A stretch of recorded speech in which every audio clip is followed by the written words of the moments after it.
കമ്മീഷനെ സംബന്ധിച്ചിടത്തോളം ഉള്ളത്. കൊച്ചിയിൽ വനിതാ ഓട്ടോ ഡ്രൈവറെ മർദ്ദിച്ച് അവശയാക്കി ബീച്ചിൽ തള്ളിയ കേസിൽ 2 പേർ അറസ്റ്റിൽ. ഓട്ടോ ഡ്രൈവർ ജയയുടെ ബന്ധു ഉൾപ്പെടെ 2 പേരാണ് പിടിയിലായത്. സംഭവത്തിൽ വനിതാ കമ്മീഷൻ സ്വമേധയാ കേസെടുത്തു.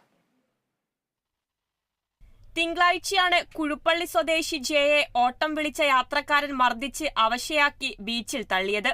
സംഭവത്തിൽ ജയയുടെ ബന്ധു ഉൾപ്പെടെ 2 പേരെ പോലീസ് അറസ്റ്റ് ചെയ്തു.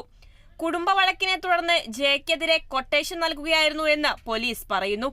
അക്രമി സംഘത്തിൽ ഉള്ളവരിൽ ഒരാൾ ജയയുടെ ബന്ധുവാണ്. സംഭവത്തിൽ വനിതാ കമ്മീഷൻ സ്വമേധയാ കേസെടുത്തു. വിഷയം ഗൗരവതരമെന്നും സ്ത്രീകൾക്ക് സുരക്ഷിതമായി ജോലി ചെയ്യാനുള്ള സാഹചര്യം ഒരുക്കണമെന്നും വനിതാ കമ്മീഷൻ അധ്യക്ഷ പി സതീദേവി പ്രതികരിച്ചു.